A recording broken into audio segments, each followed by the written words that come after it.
Duterte na, tapos kayo na naman, ang dami na. Sinusukan talaga kami, lalo-lalo ang ginawa nila sa Pangulong Duterte. Hindi ba kaganawan doon? Hindi talaga. Ikaw, isa ka Pilipino, dadalhin ka sa ibang bansa, patong hagulan. Anong-ano mo doon? Eh, meron tayong batas. Gumagana ng ating justisya sa batas. Eh, bakit nila doon? Politika ang ginawa ng Marcos na yan. Kaya Team Suka. Team Suka talaga kami. Kahit yung party list namin, ano yan ah, Panaw. Yung kay Harry Roque, yung 139 ng gabay. Wala yung ibang ipapasok. Yun. Paano yung PBP? Yun na yun eh. Yun na yung sa akin eh. Yun yung sa amin. Kasi gusto ko yung ipanaw para yung mga salot na yan, yung mga komunista matanggal yan. Tama. Tama, te. Kasi isa yan sa dahilan. Bakit nagkakagulo ang bansa? Tama. Lalong-lalo na sino? Si Castro. Oh.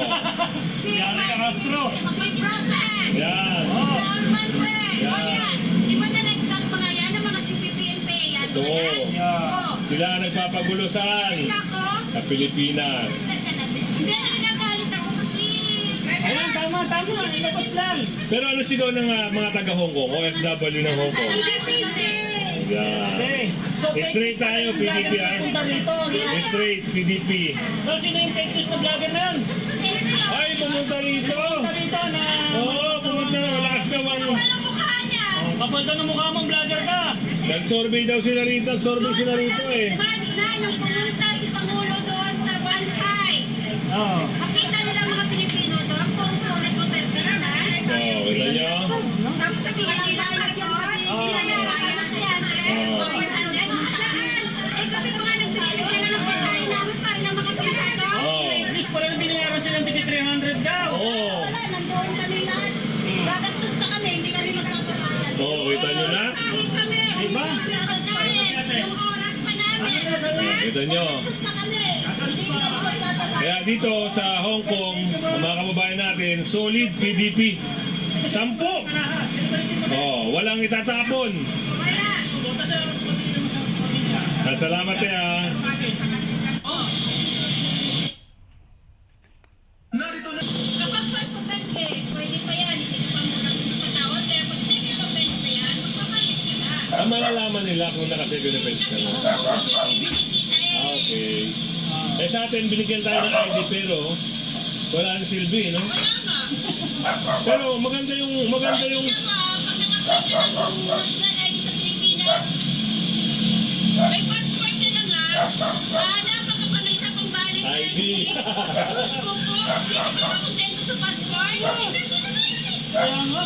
Dito isang ID lang, di ba? Okay na. ID lang. Yung Hong Kong ID namin, kunwari punta kami sa hospital, Oo. ibigay na namin yan. Okay na.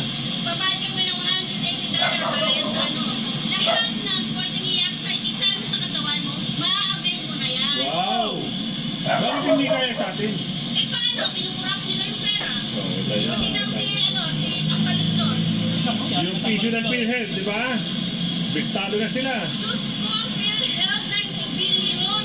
Kinuha nila, ibinalik lang ng Court Supreme. 29 billion.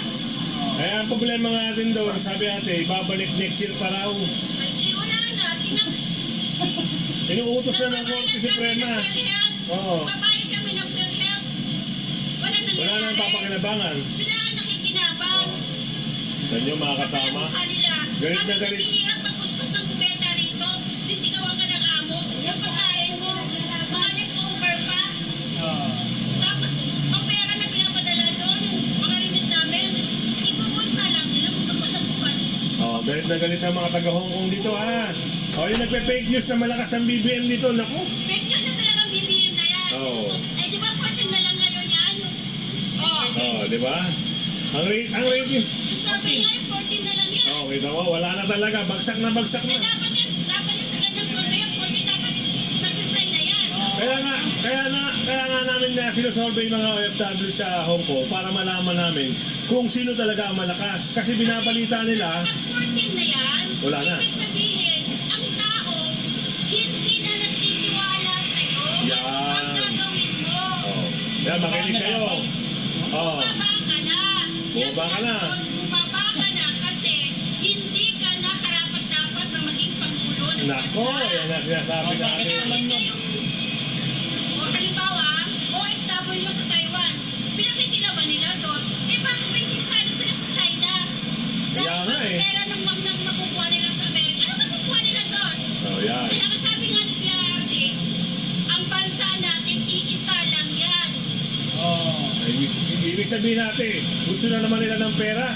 Oo, kaya nga yun nagpapapamulan ng mas brother. Ganun nga ate. Salamat eh. Ano para naman eh? Janet, Ayan si Ate Janet ng Hong Kong ha. From ano sa Pilipinas, sa buhay sa Pilipinas. ako ay linggo ako. Iloilo. Pero nakapag-asawa ko na itong Pampangan. Kaya Pampanga, dalawang ano ko.